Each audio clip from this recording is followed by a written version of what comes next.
தமிழகத்தில் அரசியல் மாநாடுகள் ஒன்றும் புதிதல்ல. காசு கொடுத்து கூட்டப்படும் கூட்டம், பிரியாணிக்கும் மதுவிற்கும் மயங்கி நிற்கும் சாராய கூட்டங்களை நாம் பார்த்திருக்கிறோம். அங்கே தள்ளுமொழி இருக்கும். பெண்களுக்கும் முதியவர்களுக்கும் பாதுகாப்பு இருக்காது.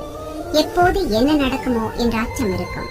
ஆனால் நேற்று திருச்சியில் நடந்த நாம் தமிழர் கட்சியின் இந்த மாற்றத்தை விரும்பும் மக்களின் மாநாடு அந்த பழைய அரசியல் கலாச்சாரத்திற்கு ஒரு முடிவுரை எழுதிவிட்டது. இந்த திடலில் நான் கண்ட மிக நெகிழ்ச்சியான காட்சி, அங்கிருந்த ஆயிரக்கணக்கான குழந்தைகள். பொதுவாக அரசியல் கூட்டங்களுக்கு குழந்தைகளை அழைத்து வர பெற்றோர் அஞ்சுவார்கள்.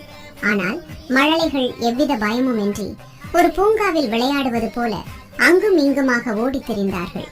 ஒரு பக்கம் அரசியல் முழக்கம், மறுபக்கம் மழலைகளின் சிரிப்பு. தன் குழந்தையை தோளில் சுமந்து கொண்டு ஒரு தந்தை முழக்கமிடுகிறார். தன் குழந்தைக்கு ஊட்டிவிட்டுக் கொண்டே ஒரு தாய் மேடையை கவனிக்கிறார். இது மாநாடல்ல, தமிழினத்தின் குடும்ப திருவிழா. ஏன் இத்தனை குழந்தைகள்? ஏனென்றால் இது லஞ்ச ஊழலற்ற கண்ணியமான அரசியலை விதைக்கும் இடம் என்பதை பெற்றோர் நம்புகிறார்கள்.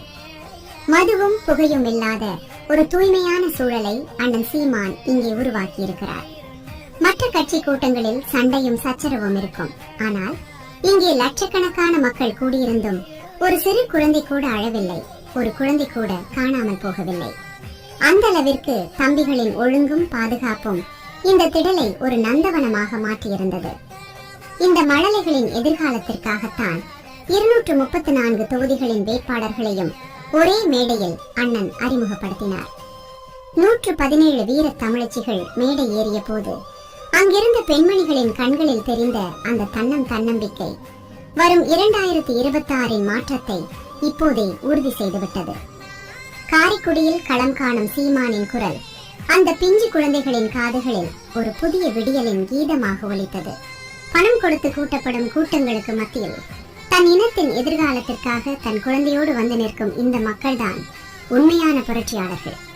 புரட்சி எப்போதும் வெல்லும். நம் வெற்றி அதை சொல்லும். நம் இலக்கு ஒன்றுதான், இனத்தின் விடுதலை. இனம் ஒன்றாவோம், இலக்கை வென்றாவோம். தமிழ்தாய் வாழ்க, தலைவர் பிரபாகரன் வாழ்க, நாம் தமிழர். நமது சின்னம் விவசாயி. ஓட்டு பாருங்க ஓட்ட, அப்புறம் பாருங்க நாட்டை.